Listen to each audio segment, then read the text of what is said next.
Salut à tous, on se retrouve aujourd'hui pour un nouveau jeu, c'est Jaipur. Alors Jaipur, c'est un jeu assez simple où vous allez avoir trois actions possibles dans votre manche.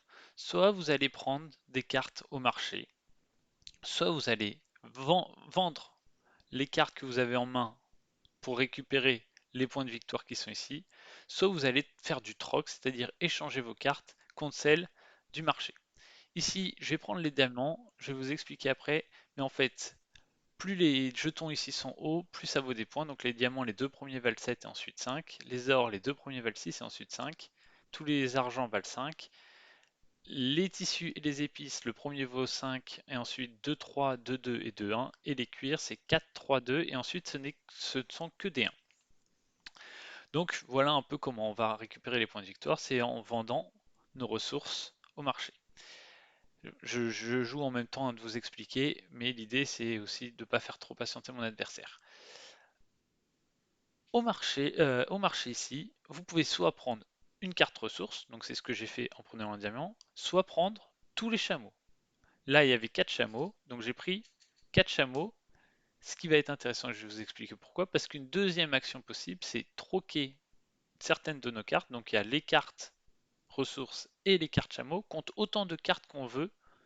C'est-à-dire si je donne 3 cartes, par exemple là je donne 3 chameaux, je peux récupérer 3 tissus. On va le faire pour vous donner un exemple. Et donc quand on arrive à prendre plusieurs chameaux d'un coup, ben, ça permet ensuite, en fait ça fait plusieurs cartes qui vont vous permettre ensuite de troquer plus facilement. Donc c'est assez intéressant d'essayer de récupérer beaucoup de chameaux à la fois.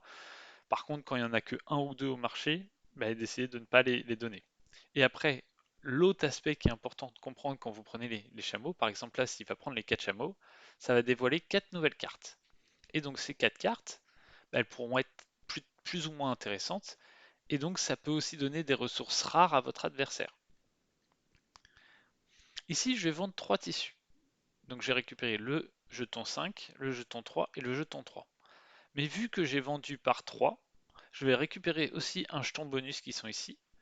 Donc les jetons bonus, quand vous vendez 3 ressources identiques, ça va de 0, de 1 à 3 points. Quand vous en vendez 4 identiques, ça vaut de 4 à 6. Et quand vous en vendez 5 identiques, ça va de 8 à 10.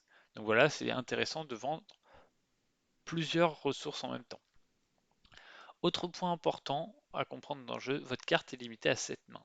Donc vous ne pouvez pas accumuler plein de cartes ressources pour faire que des grosses ventes.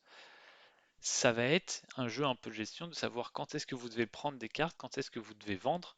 Donc là, c'est aussi une partie très intéressante de jeu, c'est de savoir un peu gérer la main pour ne pas se retrouver un peu bloqué en main avec trop de ressources. Euh, Bon, ce que je vous ai pas expliqué, hein, c'est forcément quand vous vendez en premier, vous prenez les jetons qui valent le plus. Là, par exemple, les diamants, les deux premiers valent 7 et ensuite ils valent 5. Donc si par exemple il prend ces deux diamants et qu'il décide de les vendre avant moi, ben, il va prendre les deux 7 et moi je vais prendre ensuite les cartes restantes. Tac, tac, tac. Qu'est-ce que je n'ai pas expliqué? Comment va se terminer la partie?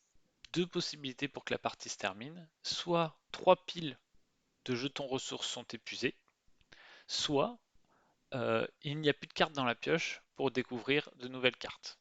Donc voilà, deux possibilités assez simples de finir la partie. Euh, et voilà, je pense que j'ai à peu près tout expliqué. Dans les autres petits points de détail, ce qui est important aussi à ce jeu, c'est de connaître ce qu'a votre adversaire. Par exemple, mon adversaire, je sais pour l'instant qu'il a une carte. A priori, c'est pas un or ni un diamant parce qu'il a déjà vendu des ors et des diamants. C'est pas un cuir non plus parce qu'il a déjà vendu du cuir. Donc, c'est potentiellement soit un épice, soit un argent. Et là, il vient de récupérer un cuir, donc on va essayer de se rappeler ce qu'il a en main parce que c'est important de savoir si votre adversaire peut finir la partie ou non et s'il a des moyens de marquer beaucoup de points de victoire ou pas. Au niveau des points de victoire, en moyenne à la fin de la manche, ça va se jouer entre 70 et 80 points de victoire pour celui qui va gagner. Donc voilà, ça peut vous donner un ordre d'idée euh, pour savoir si vous allez gagner ou non la partie. Si vous êtes à 80 points de victoire, vous allez sûrement gagner. Celui qui aura le plus de chameaux dans sa réserve à la fin de la partie marquera également 5 points de victoire supplémentaires. Donc c'est intéressant à la fin de la partie, si vous voyez que potentiellement vous pouvez avoir plus de chameaux que votre adversaire, d'essayer de les garder pour, euh, pour marquer ces 5 points. Sachant qu'il y en a 11, donc si vous en avez 6, vous êtes sûr de marquer ces points.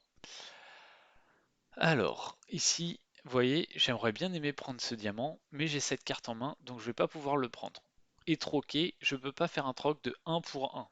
Il faut obligatoirement que je vende que je troque 2 ressources. Et j'ai pas envie de troquer mon or pour récupérer un tissu. Donc ici, je vais vendre mes argents. Et vu que je les vends par 3, je récupère le petit jeton bonus. Donc là, on peut voir, j'ai récupéré un jeton bonus 3. Alors, la partie, je vous ai expliqué maintenant toute la partie. La partie se joue en 2 manches gagnantes. Ici, j'ai pris une partie qui était en cours parce que mon adversaire était en direct et du coup, ça me permettait de faire une initiation potentiellement que sur une manche ou deux parce que j'avais gagné la première manche. Donc, on est sur la deuxième manche et donc, on va voir si c'est moi ou mon adversaire qui gagne. Mais ça se joue en 2 manches gagnantes et donc il faut, vous allez jouer chacun votre tour comme ça. C'est un jeu qui se joue hyper rapidement, en 15-20 minutes la partie est plus ou moins finie. Si vous souhaitez pas jouer en 2 manches, vous pouvez le faire qu'en une manche, hein. Il n'y a pas de souci là-dessus, c'est pas un problème. Ici, il a de mémoire un argent et un diamant, donc je me dis qu'il va pas pouvoir troquer, donc je vais prendre les chameaux en me disant que s'il y a beaucoup de ressources rares qui tombent, moi je pourrais troquer au coup d'après. Ici, donc nous on va pouvoir marquer 10 points avec nos diamants, donc on sera à 55, et ça serait bien aussi de pouvoir récupérer un moment de l'or ou de l'argent pour pouvoir marquer des points. Ici, on va Ici, vous voyez, je pourrais échanger 2 chameaux pour prendre 2 épices, mais après je me retrouverai un peu bloqué en main avec plein d'épices. On va le faire, et en se disant, s'il y a de l'argent et de l'or qui tombent, ou des diamants, je redonnerai mes épices en troquant. S'il prend les chameaux, bien sûr. S'il prend pas les chameaux, il y a le risque, par exemple s'il prend ce tissu, il y a un or ou un argent qui tombe et que je ne puisse pas le récupérer. Au pire, je pourrais troquer pour récupérer le cuir et la carte qui ne m'intéresse pas. C'est ce que je vais faire du coup, mais c'est un peu dommage.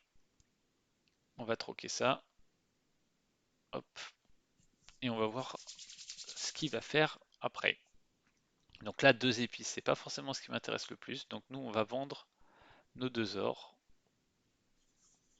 Donc on est à 55, avec nos diamants, on sera à 65. On va avoir les chameaux en plus, donc on sera à peu près à 70. Si on arrive à vendre nos 2 épices, 74. Donc voilà, on peut voir à peu près à combien on va être. On n'est pas forcément trop mal parti. Et là, ce qui va être important aussi, c'est de voir quand est-ce qu'on va pouvoir finir la partie. On arrive dans cette période où c'est important de savoir si votre adversaire peut finir la partie ou non. Alors, euh, je pourrais à peu près savoir ce qu'il a, mais vu que je vous explique en même temps, je vous avoue que j'ai pas forcément tout suivi. Mais normalement, quand vous jouez, notamment en physique, retenez ce que prend l'adversaire pour savoir s'il peut finir la partie. Par exemple, là, est-ce qu'il a un cuir? Bon, de toute façon, moi je vais vendre mes 2 diamants. Mais je... Et là, s'il a un cuir et qu'il vend son cuir, il va pouvoir finir la partie. Alors, euh, là, j'imagine qu'il a 2 d'or, 2 argent. J'en suis pas sûr, mais je vais assurer le coup en vendant mon cuir, parce que je pense que s'il a 2 argent, il va faire 10 points. Et moi, en gros, en vendant mes 3 épis, je marquerai 5 et lui marquerai 10. Alors que là, je préfère prendre qu'un en me disant, il doit avoir 2 argent et donc je préfère assurer le coup.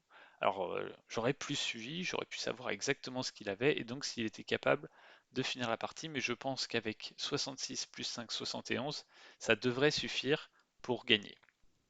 Parce qu'il reste encore pas mal de points ici.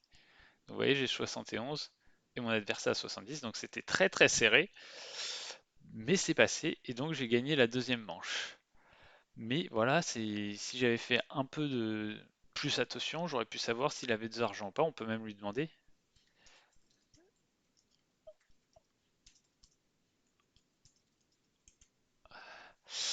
Mais voilà, c'est un jeu qui se joue très très facilement et qui est vraiment sympa. Donc voilà, là il vient de me confirmer qu'il avait 2 argents, hein. Donc j'ai vraiment bien fait de vendre ce cuir. Et ça, c'est pas joué à grand chose. Alors là, c'était une manche que je vous ai présentée. Et comme je vous le disais, ça se joue en 2 manches gagnantes, mais j'avais déjà gagné la première. Et donc, on va se retrouver à la finale du tournoi Monde du jeu que j'analyserai et que j'essaierai de vous faire en direct si mon adversaire est disponible pour jouer en direct, et sinon je la jouerai en tour par tour et je vous apporterai une petite analyse. J'espère que cette vidéo vous a plu et on se retrouve pour une prochaine vidéo. Allez, salut!